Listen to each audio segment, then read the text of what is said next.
A brief summary of this trip is that first we fly to Sydney. From Sydney we then fly to Ayers Rock or Uluru. From Uluru there's a further flight to Alice Springs. From Alice Springs we take the train north to Darwin. From Darwin we travel by road, travelling east towards Cairns and then south to Brisbane and then returning to Sydney.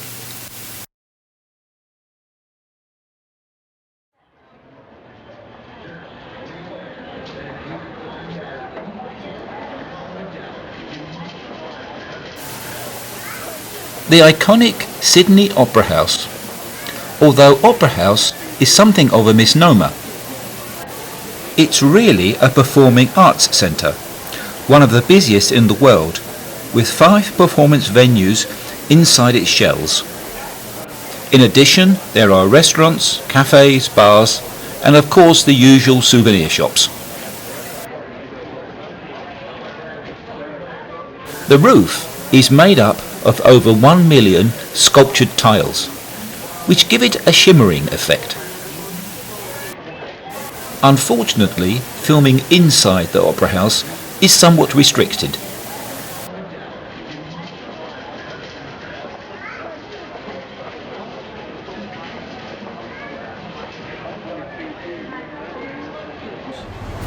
This is a government house, situated within the beautiful Royal Botanic Gardens.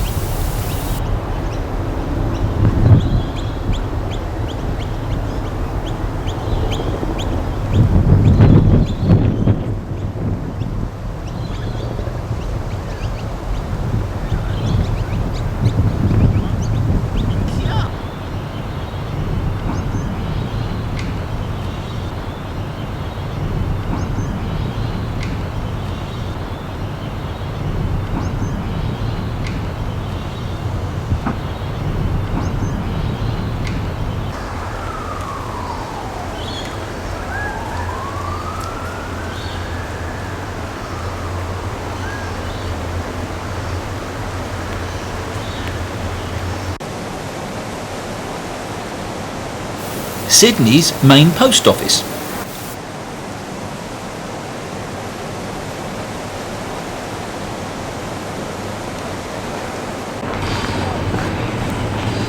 The old mint and the barracks, now a museum.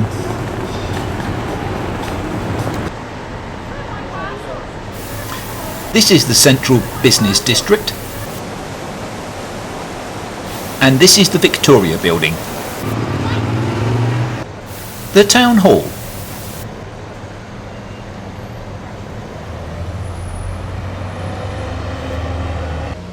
St Andrew's Cathedral.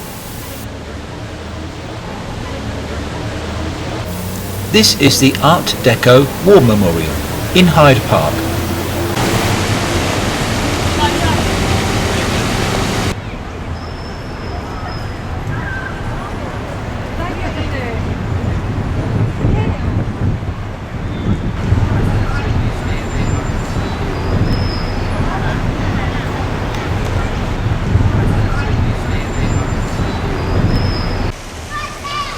Further views of Hyde Park.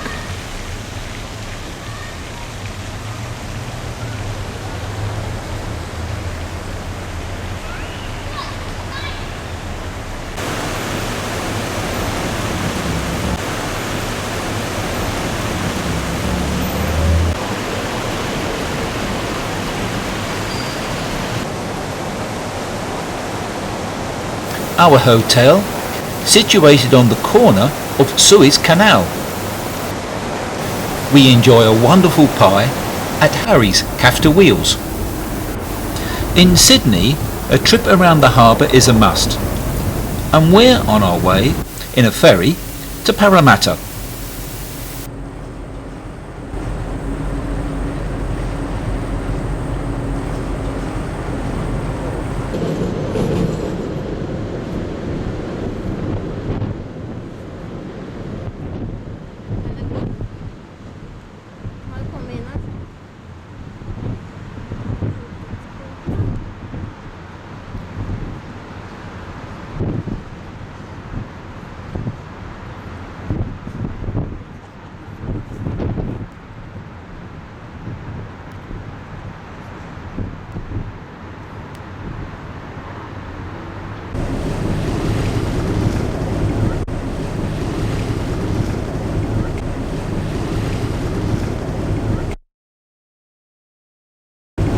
chaos in the harbour. Boats everywhere. It's a wonder they don't bump into each other.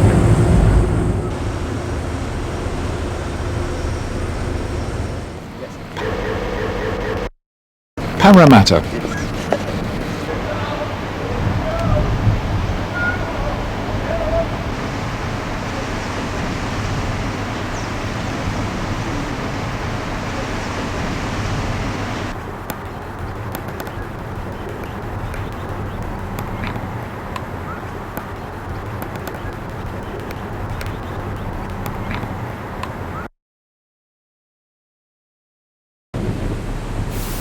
We also squeeze in a trip to Manly.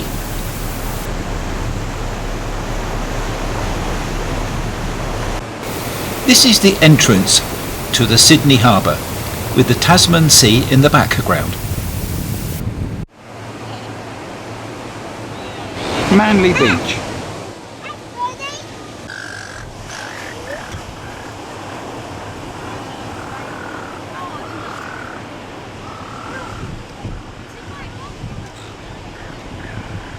A much more relaxing time at Manly, at Shelley Beach.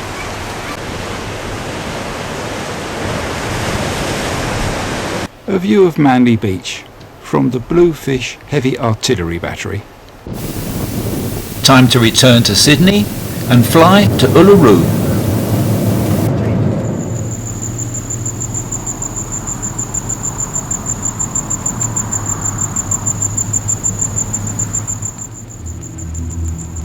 Sunrise at Kakadu.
Uluru, a world-famous monolith. Whilst this single piece of sandstone rock rises around 300 metres above ground, it stretches to 7 kilometres underground. It is thought that the Aboriginal people arrived here about 20,000 years ago, and it is of course a sacred site.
Alice Springs, taken from Anzac Hill, with the McDonald Range in the background.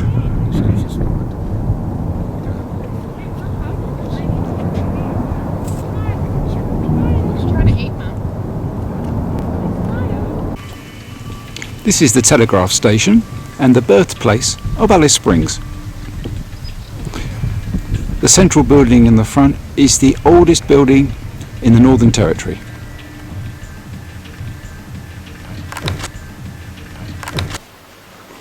This is one of the dormitories that was used to house the lost generation of children with white fathers and Aboriginal mothers. This is the School of the Air, where children in outlying areas can receive an education. This is the headquarters of the Flying Doctor Service. It is as important today as it has always been.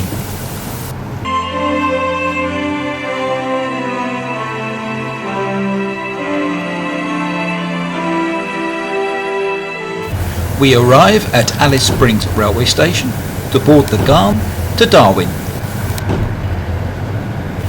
It is a very enjoyable trip and a great way to see the Red Centre.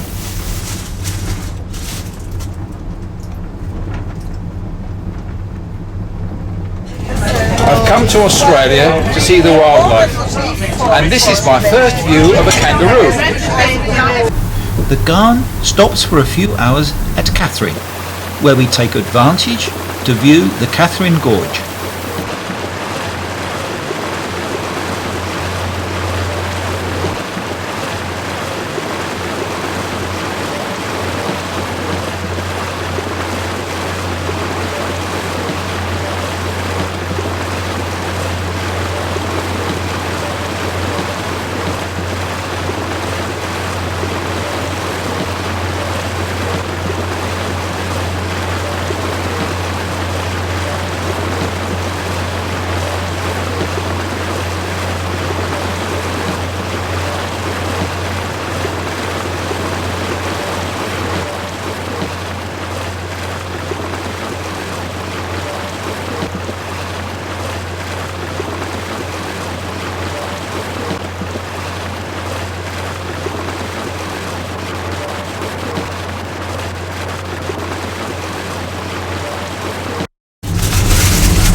This is Darwin Harbour.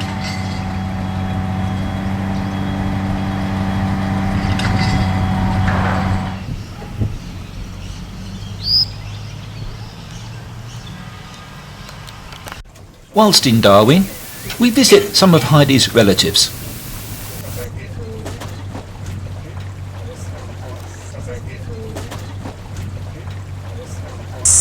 Our transport from Darwin back to Sydney.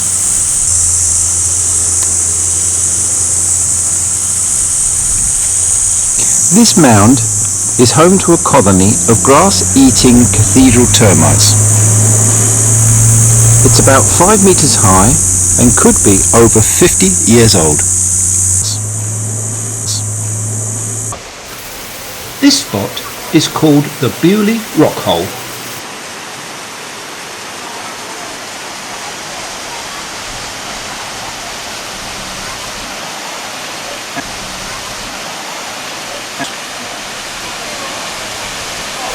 This is Florence Falls.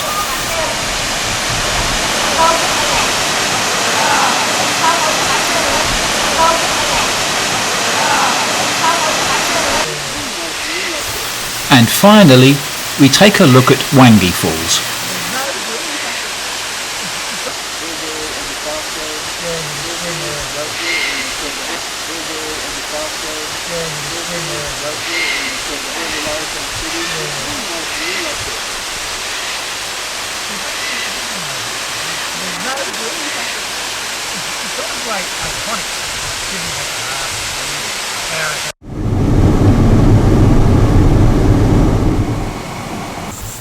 This is a brief visit to the bird watcher's paradise of Fog Dam.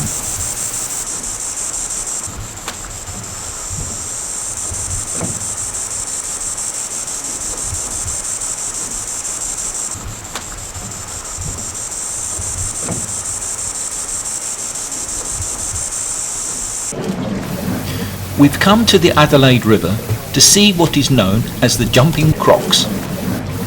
Local people tempt these reptiles to leap out of the water for titbits.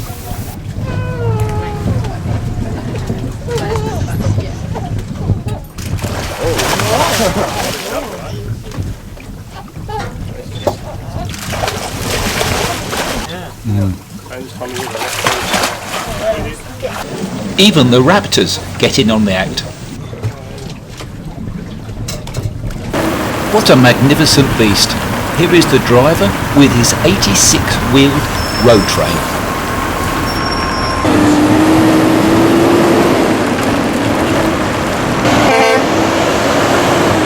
There she goes.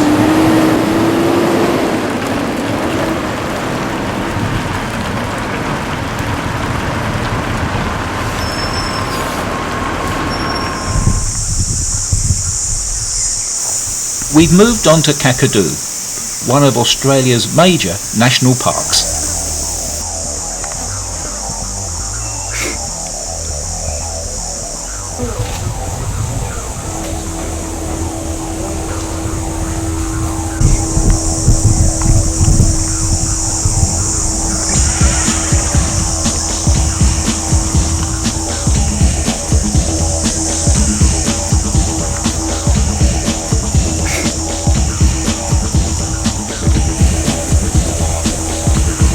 At dawn, a misty, yellow water river.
Typical crocodile warning safety notice. Talking of signs, here are some of them that are used in Australia.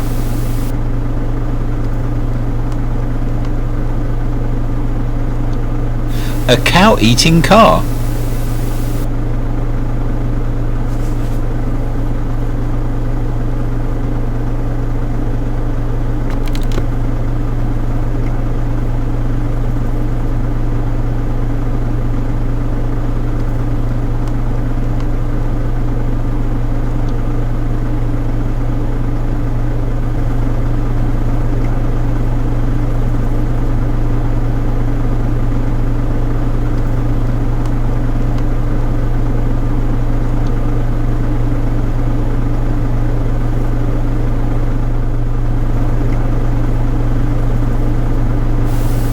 It is a long drive to our next destination, but we do not go unrewarded.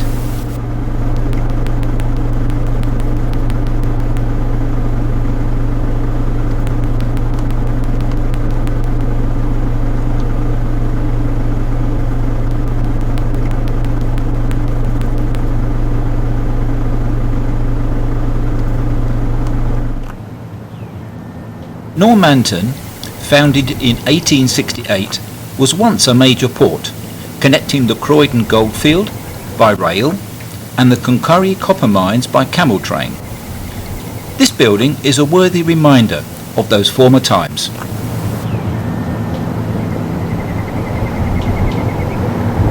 An original timber-framed building in Normanton from about 1880. The Norman River at Normanton.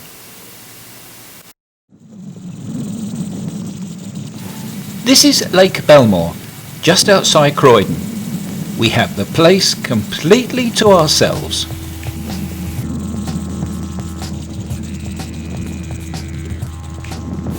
A view from Deacom's Lookout, showing the vast Queensland landscape and the small town of Croydon.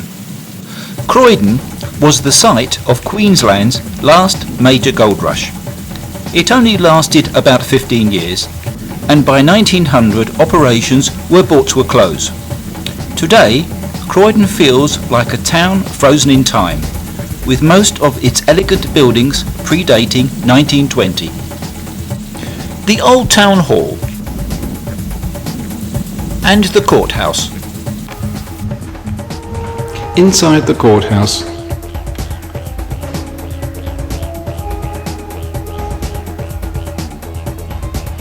some of the old mining equipment.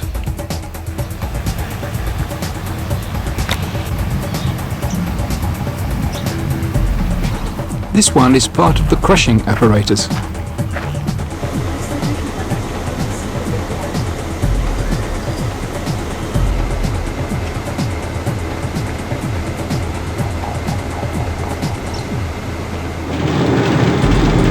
This is Australia's #1 road in which you can travel right around the country on this road. Perform a U-turn when possible. Fortunately, the road isn't always as narrow as it is here. This is the bar and restaurant area of Undara lava tubes. Seems to have been decked out in old railway carriages.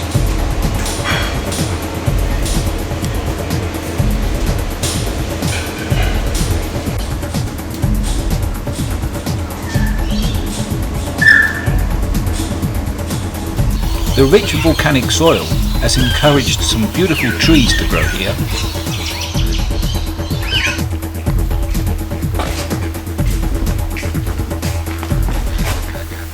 The Undara lava tubes are well worth a visit, although recording is somewhat difficult due to the low light levels.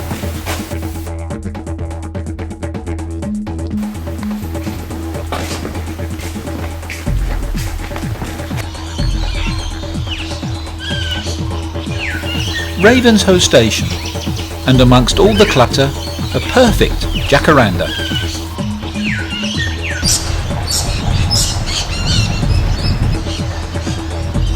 The Hotel Tally Falls, the highest pub in Queensland, but maybe not the prettiest. Here's a nice collection of birds at Hesty's Swamp.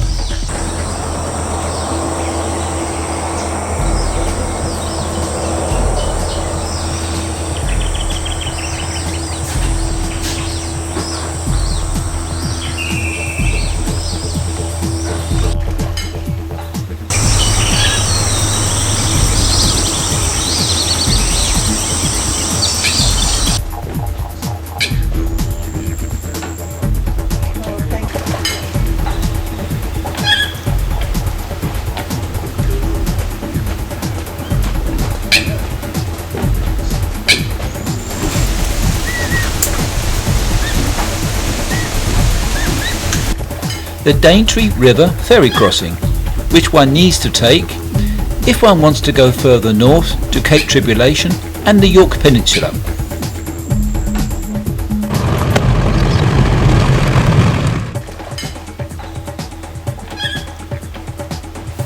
A view from Alexandra Lookout with the Daintree River estuary.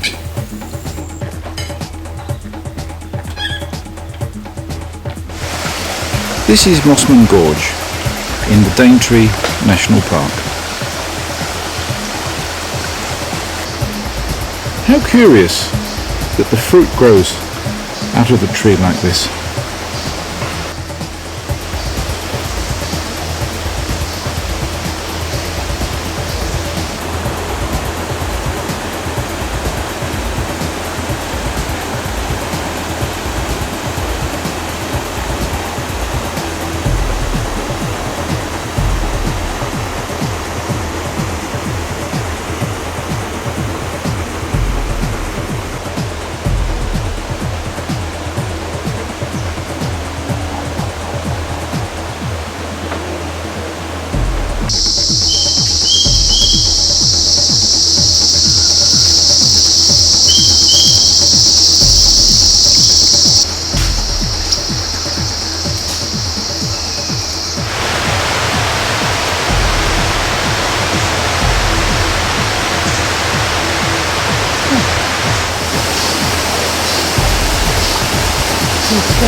The Daintree Discovery Centre.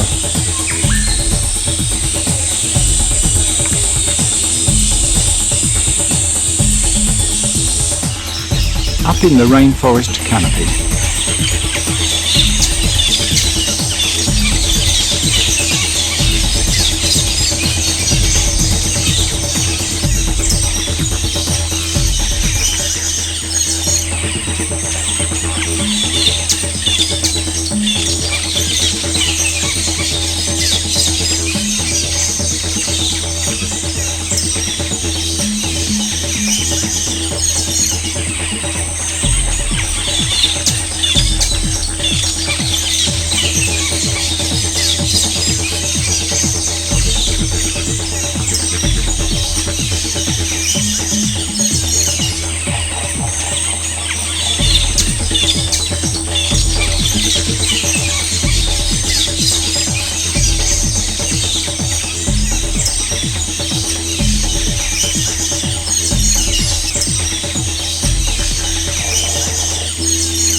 This is a strangler fig tree, which has long since killed off its host.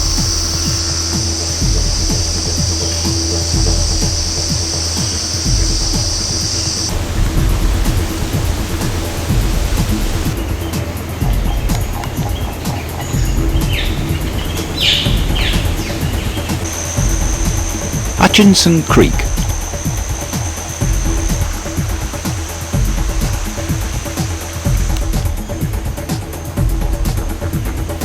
Amongst the mangroves at low tide, and a little of mangrove life.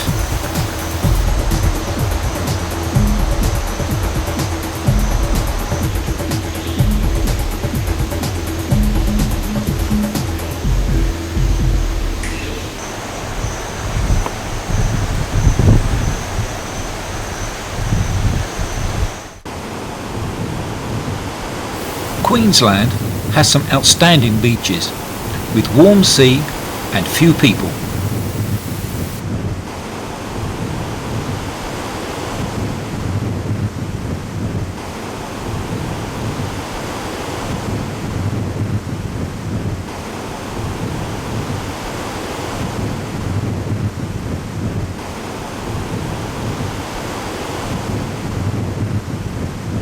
The view from Rex Lookout.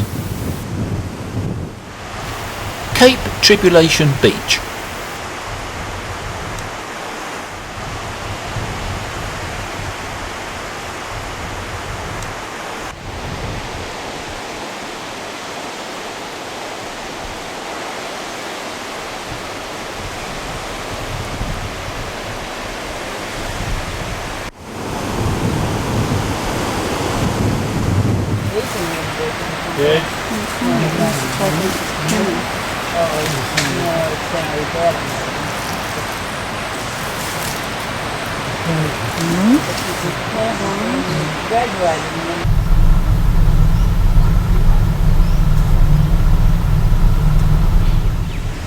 St Mary's by the Sea at Port Douglas.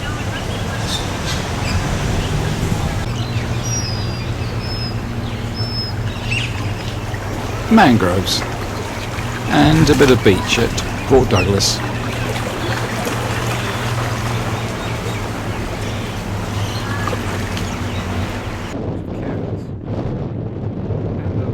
From here, we take a catamaran to the Agincourt Reef.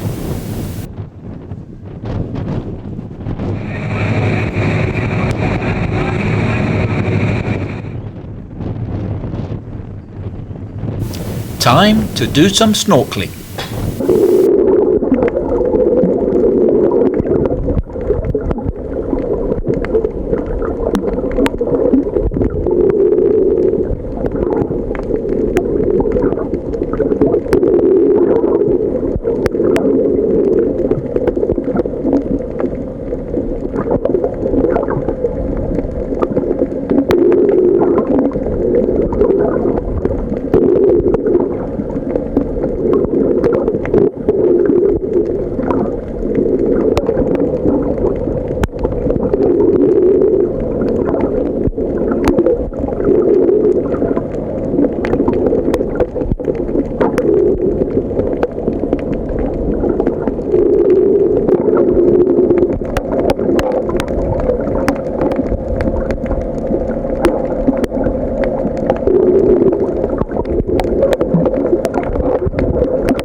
Heading back to dry land.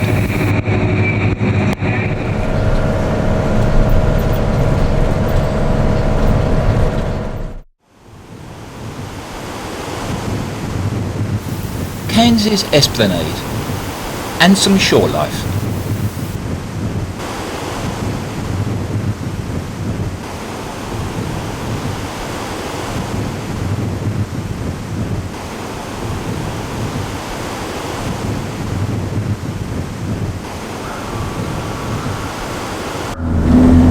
Kansas Skyway.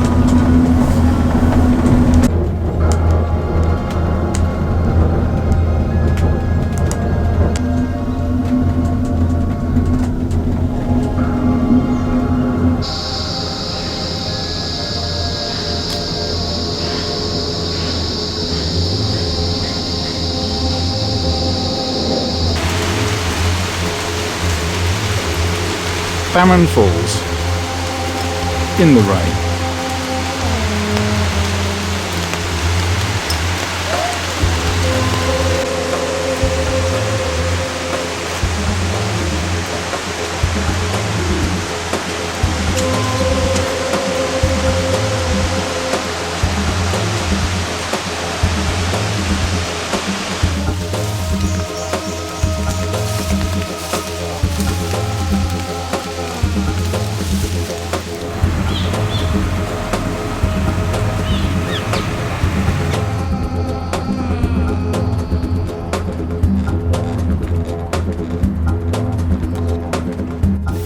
This is the cathedral fig tree, estimated to be about 500 years old.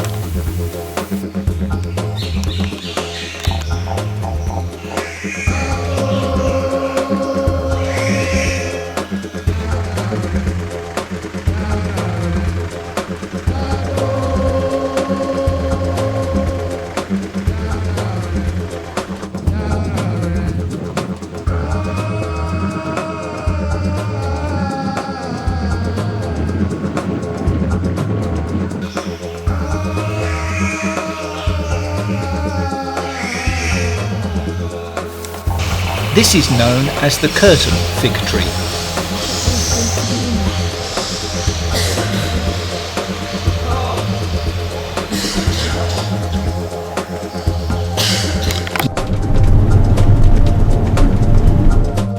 The view from Castle Hill with Magnetic Island in the background.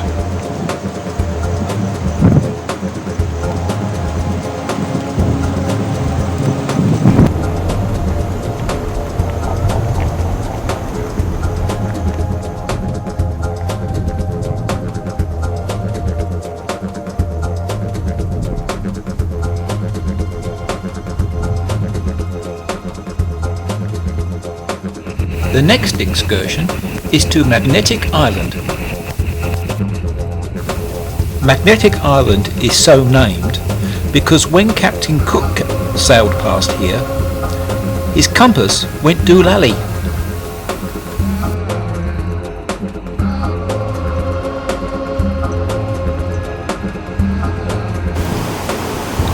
This is Alma Beach.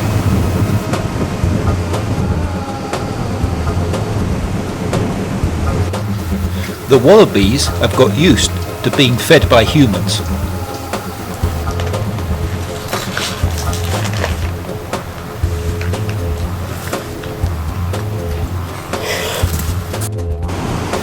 And this is Jeffrey Bay.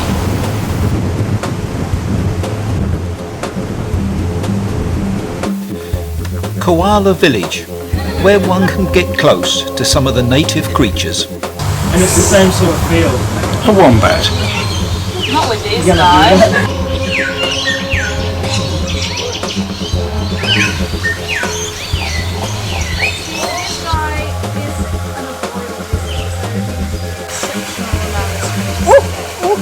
From the birds? I reckon it's from the birds.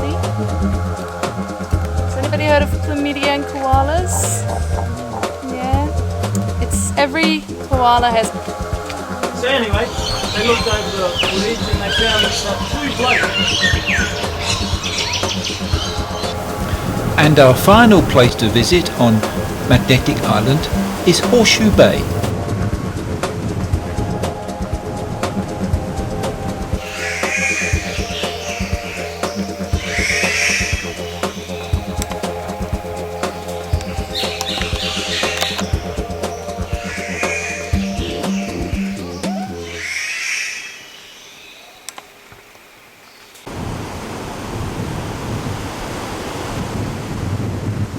This is Bundaberg Beach, where leatherback turtles come to lay their eggs during the night at this time of year.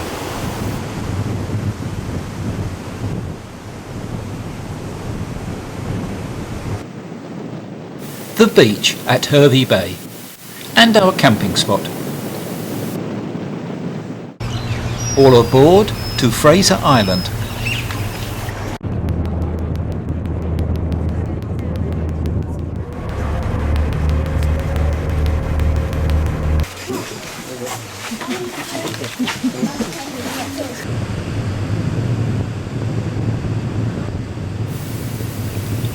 With a length of 123 kilometres, Fraser Island, a UNESCO World Heritage Site, is the largest sand island in the world.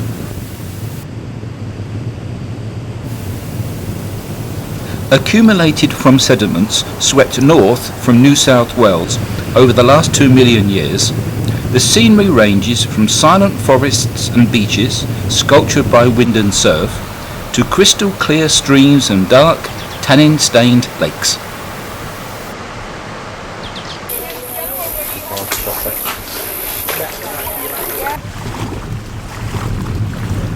This is Mackenzie Lake, Fraser Island's largest freshwater lake.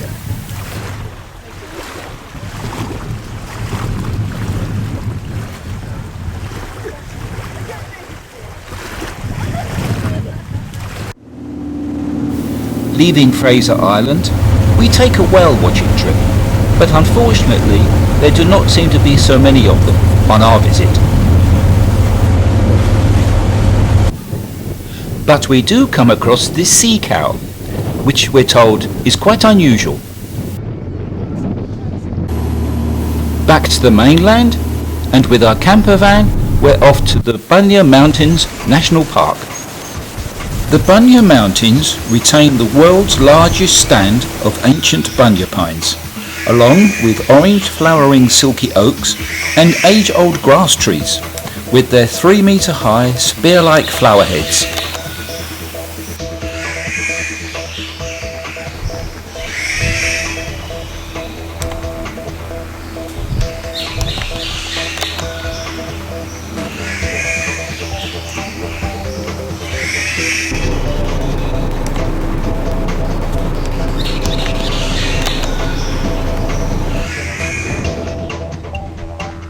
A dramatic evening sky, just after a thunderstorm.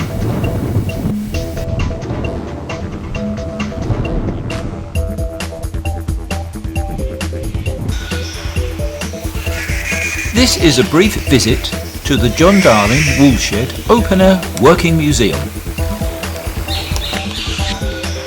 Some sheep, ready for shearing. The beautiful Japanese garden at Toowoomba.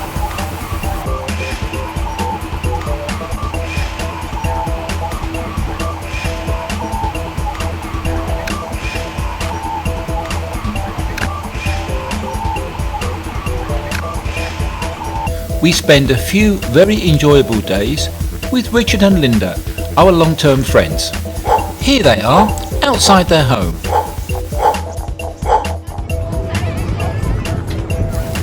Richard takes us on a trip to North Stradbroke Island.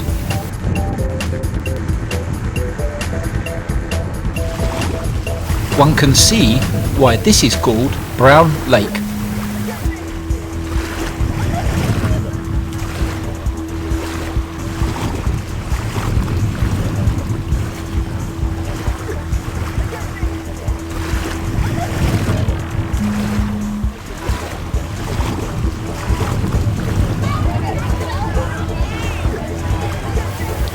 We hire a boat and go fishing in the mangroves. Well, the picture tells its own story. Slightly more success in a different venue. Richard takes us to several beauty spots in the Rochdale area.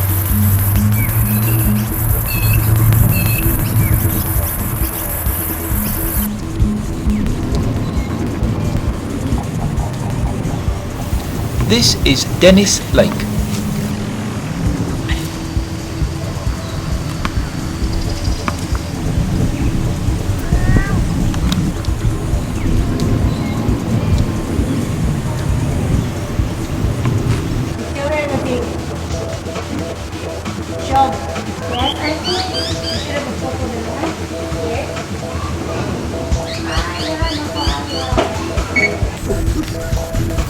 Paperbark trees at Daisy Hill Park.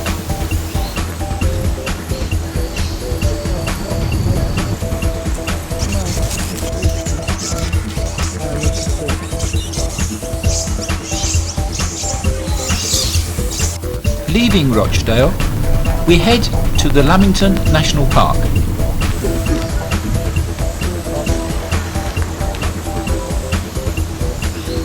At O'Reilly's Guest House, where Heidi enjoys some of the bird life and Richard looks on.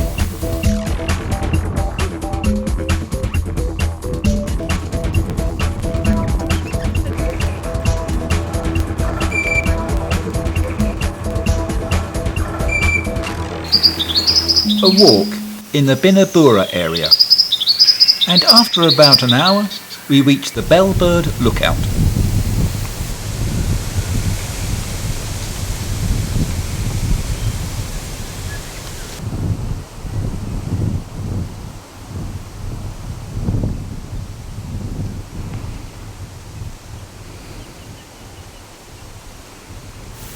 we leave Queensland behind and enter New South Wales.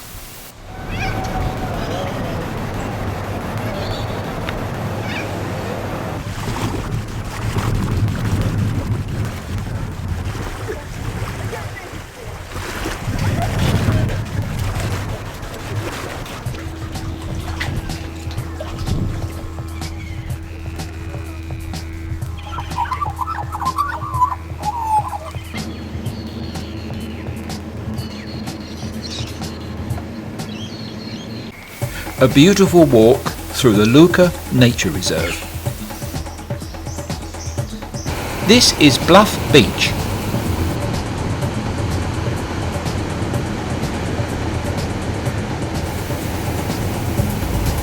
This is Fraser Beach.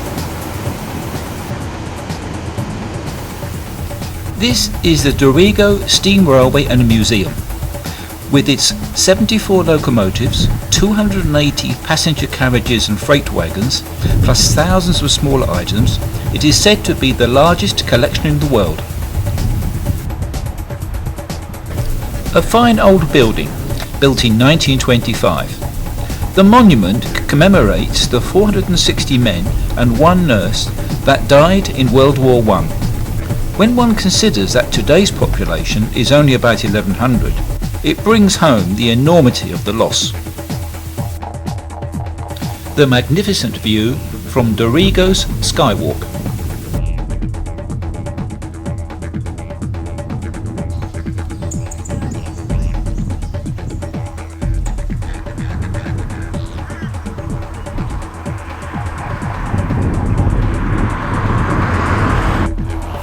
This is a visit to the Billabong Koala and Wildlife Park, where one can get close to some of the native creatures.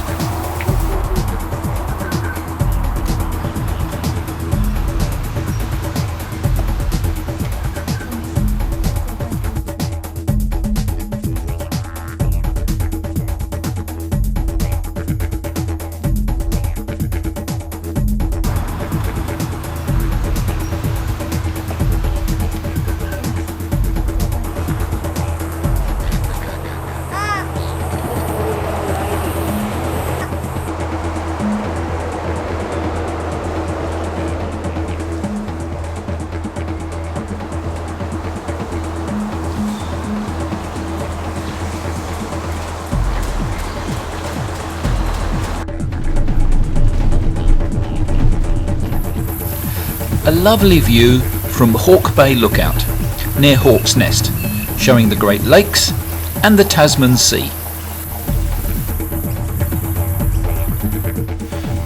Mile Lake on a stormy Saturday afternoon.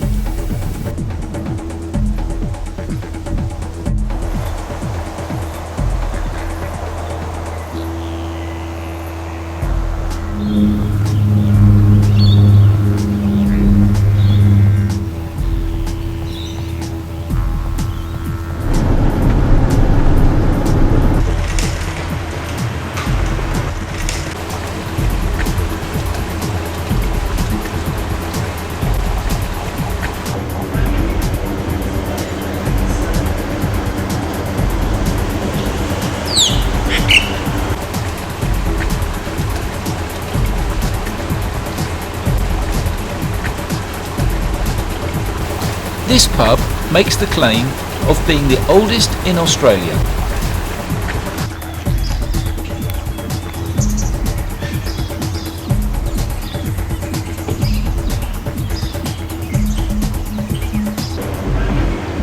Our journeys are slowly drawing to a close, but one of our highlights is a visit to my niece Marjorie and her husband Adam.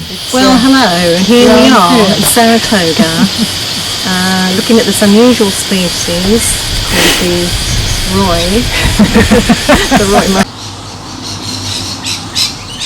A view from Adam and Marjorie's house. What a beautiful location.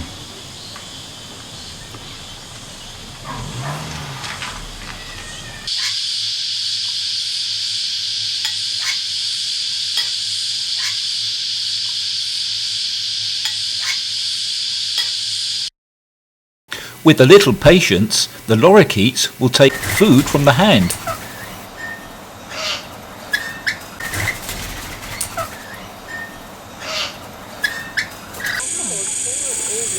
Adam and Marjorie take some time to show us around some of the local beauty spots. This is Mary Biles Lookout. And this is Captain Cook Lookout. And Winnie Bay Lookout.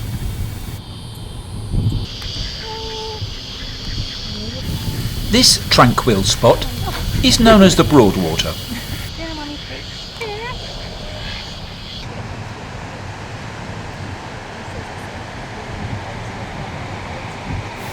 They have some wonderful places to visit, and only a few minutes from where they live.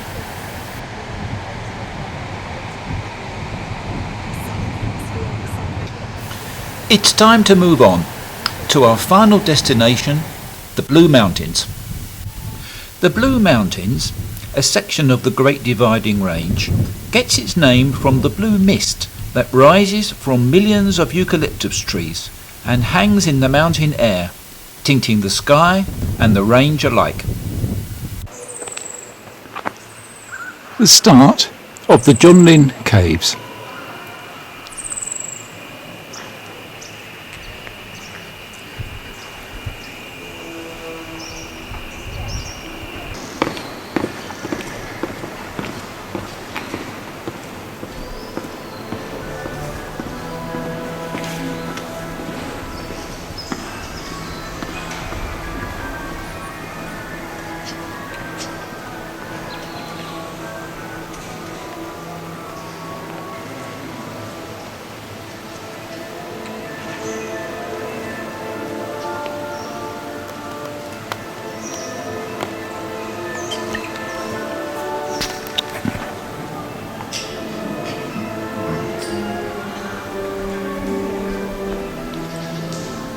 One of the few caves in the world that has a road running through it.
The main viewing area for the Blue Mountains is around the town of Katoomba, where the following clips are taken.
This brings to an end this video from this beautiful and friendly country. Thank you for watching, and I hope you've enjoyed the film. Goodbye.